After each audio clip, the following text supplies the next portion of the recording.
శ్రీ కార్తీక పురాణము 1వ అధ్యాయం ప్రారంభం. వశిష్ఠముని జనక మహారాజుకు కార్తీక మాస విశిష్టతను వివరించటం. మహాజ్ఞాన సంపన్నులు తపోనిష్ఠులైన ఋషులకు మునులకు నిలయము పుణ్యప్రదమైన నైమిషారణ్యము. భారతదేశమునందున్న ఈ నైమిషారణ్యము రకరకములైన పళ్ళు, కాయలు, పువ్వులతో నిండి ఉన్న వృక్షాలు, చెట్లు, లతలతో అలలారుతూ ఉండేది. ఆ అరణ్యంలో నివసించే చిలుకలు, గోరువంకలు, చక్రవాకములు, హంసలు, మయూరాలు వాటి విన్యాసాలతో మనసుకి ఎంతో ఆహ్లాదాన్ని కలిగిస్తూ ఉంటాయి. దానికి తోడు సహజ వైరం కలిగిన పశు పక్షాది మృగాలు కూడా తమ సహజ వైరాన్ని వదిలి పరస్పరం స్నేహాదరణలతో కలిసిమెలిసి తిరుగుతూ ఉంటాయి. అవడానికి అరణ్యమే అయినా యజ్ఞ యాగాది క్రతువులతోనూ, పురాణ ఇతిహాస ప్రవచనాలతోనూ, వేదాంగాది చర్చలతోనూ నిండి పరమ పవిత్రమై భూలోకంలోని స్వర్గమే అని అనిపిస్తుంది. అంతటా మహోన్నతమైన ఋషివాటికలో సుప్రసిద్ధులు అయిన సూత మహర్షి వేదాంగ విజ్ఞాన గణుడు, పురాణేతిహాస ప్రవచనకర్త, భూత భవిష్యత్ వర్తమానాలు తెలిసిన మహాజ్ఞాని, తనకు గల మధుర మంజుల వచో సామర్థ్యంతో వేద ధర్మాలను, వేద విజ్ఞానాన్ని సవిస్తరంగా వివరించి చెప్పగల మహామేధావి, సాక్షాత్తు భగవత్ స్వరూపుడైన ఆ మహనీయుని వలననే నైమిషారణ్యము పరమ పవిత్రమై సకల విజ్ఞాన క్షేత్రమై మానవ ధర్మ ప్రబోధకమై ప్రకాశిస్తూ ఉన్నది. ఒకానొక నాడు నైమిషారణ్యంలో ఋషులంతా సూత మహర్షి దగ్గరకు వచ్చారు. తన వద్దకు వచ్చిన మహర్షులందరినీ సూతుడు గౌరవించి కూర్చోబెట్టి అందరూ ఒకేసారి వచ్చిన దానికి కారణం ఏమిటి అని ప్రశ్నించాడు.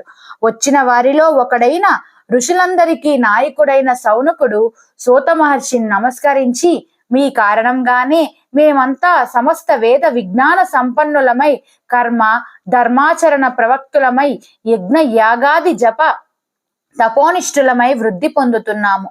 మీ చేత కార్తీక మాస మహత్యమును చెప్పించుకొని వినాలని వచ్చాము. కార్తీక మాసము హరిహరులిద్దరికీ పరమ ప్రీతికరమైనది. ఈ మాసములోని 30 రోజులు పరమ పవిత్రమైన పర్వదినాలే. ఈ మాసంలో చేసిన స్నాన, జప, తప, దానాలకు అపారమైన ఫలసిద్ధి లభిస్తుందని విన్నాము. అంతటి విశిష్టమైన కార్తీక మాస వైభవాన్నంతటినీ సమస్త విశేషాలతో సవివరంగా వినిపించి మమ్మల్ని కృతార్థుల్ని చేయవలసింది అని సవినయంగా ప్రార్థించాడు.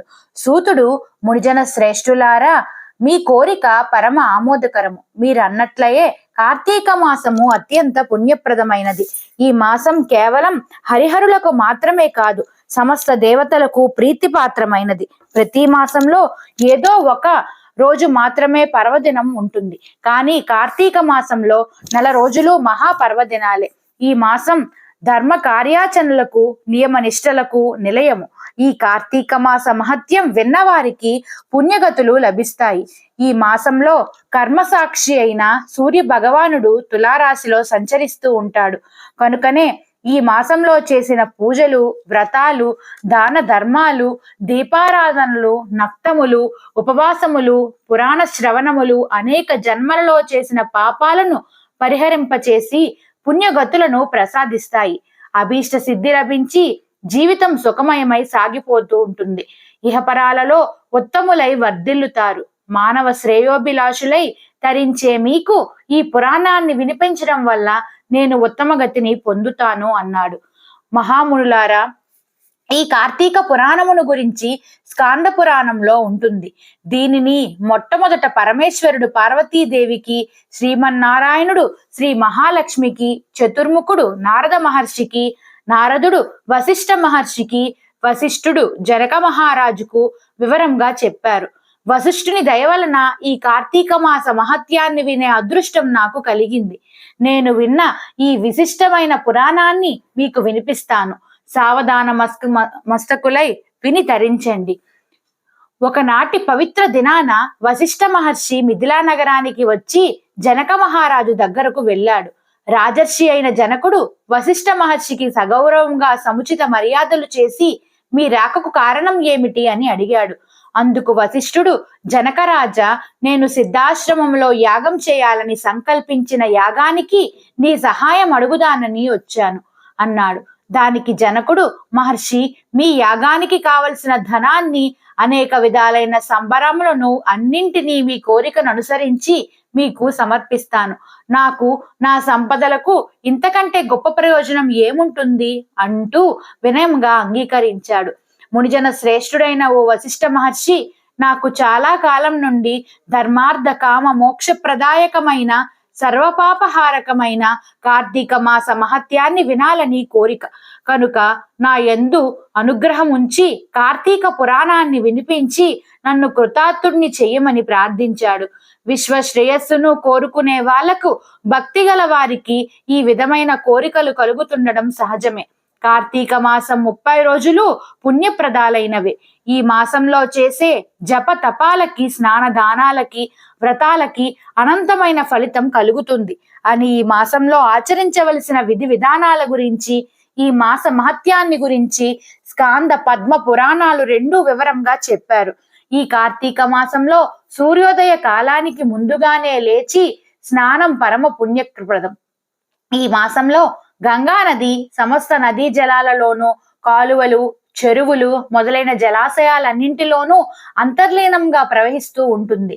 స్నానంతో పవిత్రులై పుణ్యప్రదమైన శరీరంతో చేసే దాన ధర్మాలు అనంతమైన ఫలితాన్ని ఇస్తాయి. ఈ మాసంలో చేసే పితృకార్యాలు, పితృకర్మలు 7 తరాల వరకు పుణ్యగతులను కలిగిస్తాయి. ఈ కార్తీక స్నాన వ్రతాదులను ఆచరించడానికి స్త్రీలు, పురుషులు, బాలురు, యువకులు వార్ధక్యముతో తేడా లేకుండా ఉండవు. ఏ వయసు వారైనా, ఏ జాతి వారైనా స్నాన దాన జప తపాదులను చేసి తరించే ప్రయత్నం చేయవచ్చు. జనక మహారాజా, ఈ కార్తీక మాసానికి అధిపతి దామోదరుడు కనుక దామోదరుడిని పూజ, కేదారేశ్వర వ్రతము ఈ కార్తీక మాసంలో ఆచరించడం వలన శివకేశవులిద్దరూ అనుగ్రహం అపారంగా లభిస్తుంది. జలరాశులన్నింటిలోనూ అంతర్లీనంగా ఉన్న గంగాదేవి అనుగ్రహము లభిస్తుంది. సూర్యోదయానికి పూర్వమే చేసే స్నానము ముక్తిప్రదమైనది. మనం కార్తీకంలో చేయవలసిన దాన ధర్మాలు, సంధ్యావందనాది నిత్య కర్మలు, తర్పణాలు, దీపారాధనలు, దీపదానాలు, వనభోజనాలు, సమారాధనలు, సోమవార వ్రతాలు, కార్తీక పూర్ణిమ నోము ఇవన్నీ కేవలం పుణ్యమును ప్రసాదించడం మాత్రమే కాక శరీరానికి తేజస్సును, శక్తిని, మేధస్సును, మనసుకు శాంతిని, స్థిరత్వాన్ని, స్థిమితాన్ని, సంపదలను కూడా కలిగిస్తాయి. భుక్తి ముక్తులను ప్రసాదించే ఏకైక మాసం కార్తీక మాసం. ఈ కార్తీక మాసంలో ఏకభుక్తం, ఒక పూట ఉదయం మాత్రమే భోజనం చేసి ఉండడం నక్తం. ఉదయమంతా ఉపవాసం ఉండి సాయంత్రం నక్షత్ర దర్శనం అయిన తర్వాత భోజనం చేయటం, సోమవారాలు, పూర్ణిమ, ఏకాదశులు మొదలైన రోజులలో చేసే ఉపవాసాలు మోక్షప్రదాలు. పూర్తిగా ఉపవాసం చేస్తూ సంధ్యా సమయంలో తీర్థప్రసాదాలను స్వీకరించడం, ఉపవాసం చేయటం అనేవి పుణ్య ముక్తి ప్రదాలు. వారంతట వారుగా ఇతరులు పెట్టిన దానిని మాత్రమే భుజిస్తూ నిత్యము జపం, తపం, పురాణ పఠనం, దీపారాధన చేయటం, క్షేత్ర సందర్శనం మొదలైన వాటన్నింటినీ భక్తి శ్రద్ధలతో చేయటం ఆయురారోగ్యదాయకమే కాక మోక్షకారకం కూడా. ఈ దీక్షతో కార్తీక సోమవారం వ్రతం చేసిన ఫలితం లభిస్తుంది. మొదటి రోజు పారాయణం సమాప్తం.